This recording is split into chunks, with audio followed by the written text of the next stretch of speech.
Selamat datang di Laboratorium Keterampilan Klinis Fakultas Kedokteran Universitas 11 Maret Surakarta. Perkenalkan, saya Dr. Fari.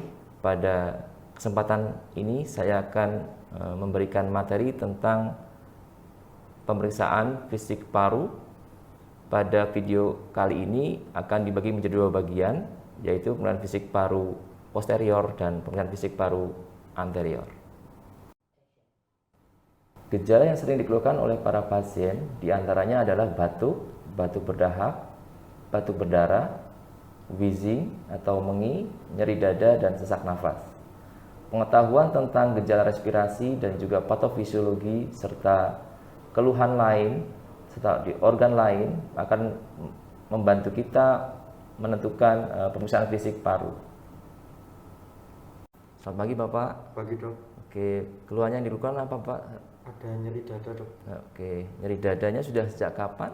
Sejak 3 hari yang lalu. 3 hari yang lalu. Selain nyeri dada ada keluhan lain nggak Bapak? Nggak ada dok. Nggak ada. Nyerinya seperti apa, di sebelah mana Bapak? Seperti tertekan di sebelah Tertekan. kanan. Oke. Apakah sudah pernah dikeluhkan sebelumnya keluhan ini? Belum pernah. Belum pernah. Oke Bapak, dari anamnesis yang tadi saya sudah lakukan, sekarang saya akan melakukan pemeriksaan fisik paru, yaitu pada pemeriksaan fisik paru nanti akan dilakukan pemeriksaan fisik dari posisi belakang, di paru belakang dan juga paru depan. Pada paru belakang nanti Bapak posisinya duduk ya, kemudian kalau posisi depan Bapak berbaring. Nanti juga Bapak mohon nanti dibuka untuk bajunya. Apa Bapak keberatan? Bersedia Pak untuk. Oke, ya. Nanti sebenarnya saya akan cuci tangan sebelumnya ya. Silakan.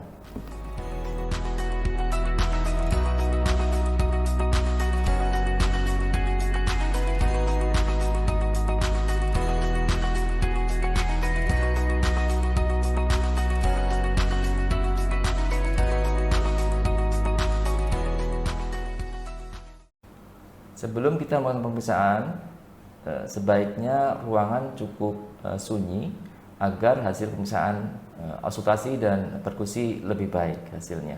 Bapak, baik, saya akan melakukan pemeriksaan fisik paru bagian belakang ya Pak ya. Ya itu. Oke. Pada pemeriksaan pertama, kita akan melakukan pemeriksaan inspeksi. Pada pemeriksaan inspeksi, kita akan melihat pada kondisi statis dan dinamis. Pada inspeksi, kita akan bisa melihat kondisi dari dinding dada bagian belakang, apakah ada kelainan yang bisa terlihat, bisa bentuknya kelainan dari tulang belakang atau bentuk dari rongga dada. Pada kelainan-kelainan bentuk dari tulang belakang bisa kita temukan biasanya ada skoliosis, kifosis atau lordosis. Sedangkan untuk kelainan pada permukaan atau dari kulit, kita bisa menemukan apakah ada benjolan, ataukah luka operasi, atau infeksi, atau yang lain.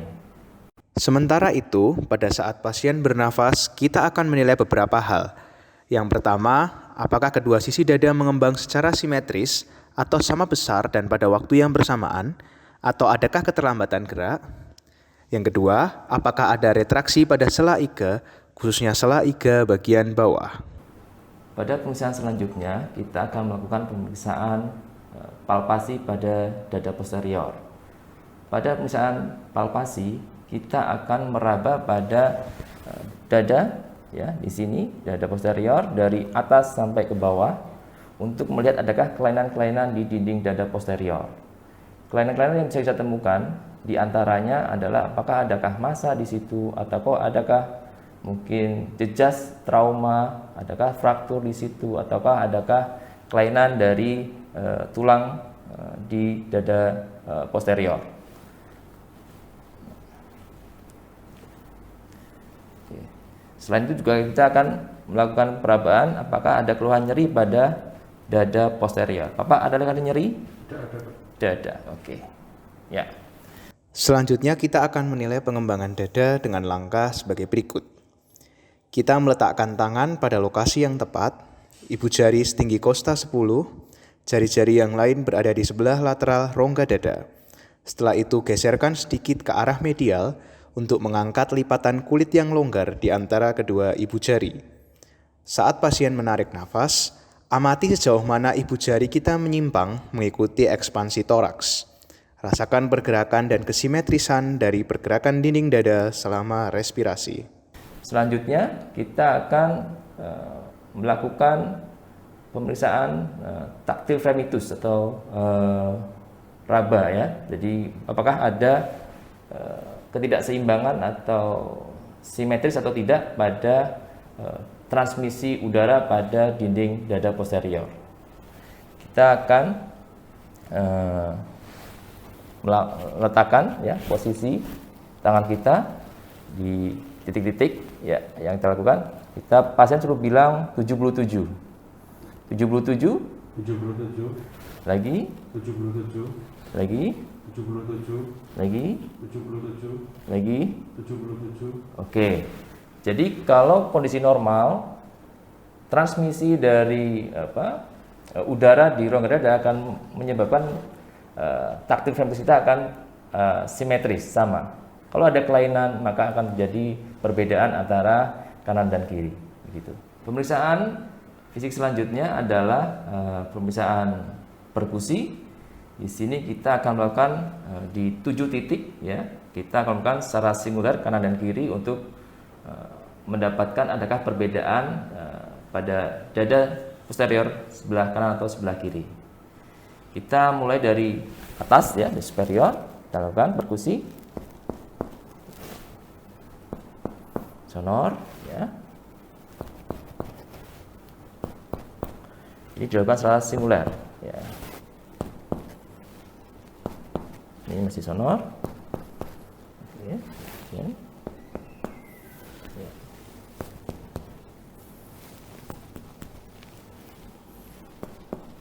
Oke. Pada pemeriksaan pelancaran diafragma, kita akan memeriksa diafragma apakah ada kelainan, misalnya terjadi kelumpuhan diafragma atau tidak. Karena kalau jadi kelumpuhan, dia akan menyebabkan gangguan dari pengembangan paru. Untuk mengetahui adakah kelainan atau tidak, kita akan memeriksa perkusi ya dari mungkin SCC 7 ke bawah ya. Dari perubahan suara perkusi dari sonor ke redup. Kita lakukan. Ini sonor. Sonor. Ya, ini mulai redup. Ya, kita akan bikin garis ya untuk menentukan ini posisi pada saat relaksasi. Pada saat inspirasi maksimal kita akan mengetahui seberapa diafragma akan kontraksi menyebabkan pengembangan dari paru. Oke, sekarang tarik nafas dalam dan ditahan. Oke, kita perkusi selanjutnya ke bawah. Sonor. Sonor. Ya, redup. Oke, cukup. Oke, kita akan memberikan tanda di sini. Kemudian kita akan ukur berapa senti pengembangan dari perubahan parunya. Normalnya sekitar 5 atau 6 cm, itu dianggapnya masih normal. Oke, kita sekarang akan melakukan pemeriksaan terakhir pada paru posterior, yaitu auskultasi. Pada pemeriksaan auskultasi, kita akan mendengarkan aliran udara pada percabangan tracheobronchial. Apabila nanti ada kelainan, otomatis akan merubah dari aliran udara di tracheobronchial. Pada suara paru yang normal di bagian belakang kita akan mendengarkan suara bronkofesikuler dan vesikuler. Untuk suara tracheal mungkin harus di bagian depan. Oke. Sekarang kita akan melakukan pemeriksaan auskultasi. Bapak ketika nanti saya akan tempelkan alat stetoskop, Bapak tarik nafas dan keluarkan nafas, gitu ya Pak ya. Oke, kita akan melakukan di titik-titik untuk auskultasi ya. Ini bagian dari superior ke caudal. Oke, tarik nafas, keluarkan, tarik nafas, keluarkan, lagi. Oke, tarik nafas, keluarkan. Oke, lagi. Ya, lagi. Lagi.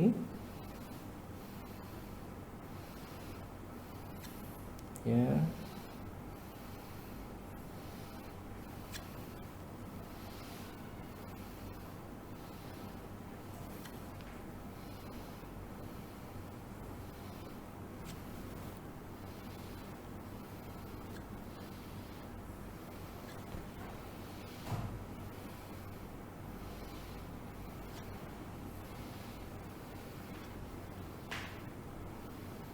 Ya. Oke. Pada pemeriksaan auskultasi kita akan mendengarkan kalau di daerah interskapula akan mendengarkan suara bronkofasikuler.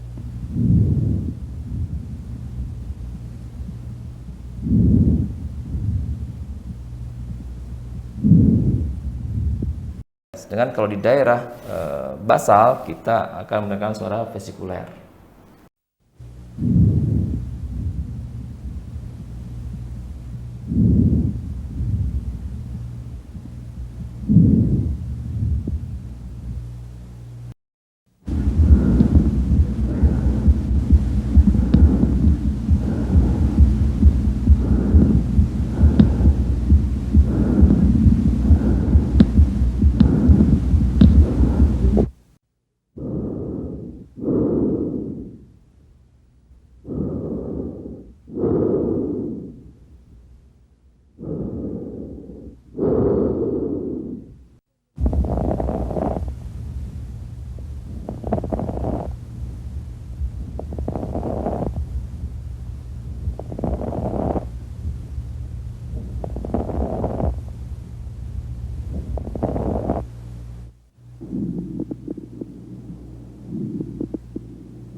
Pada pemeriksaan suara transmisi, kita akan melakukan pemeriksaan suara egofoni, bronkofoni, dan vektorologi.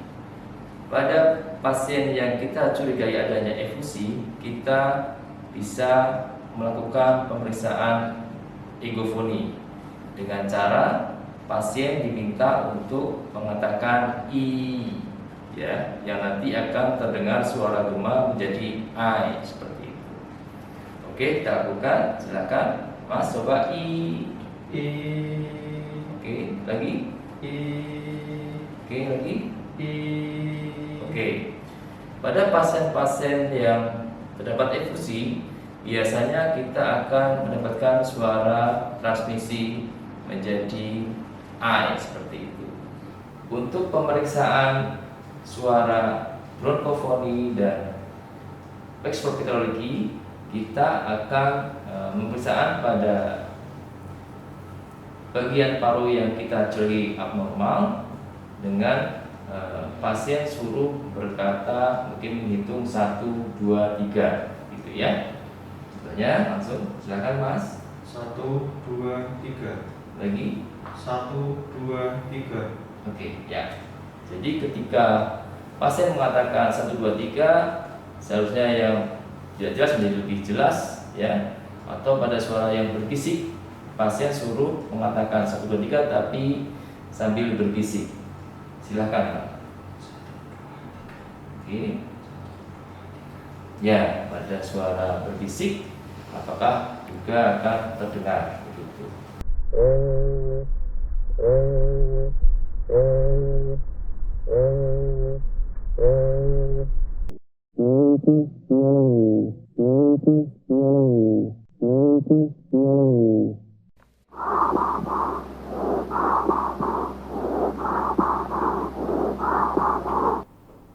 Demikian materi tentang pemeriksaan fisik paru posterior.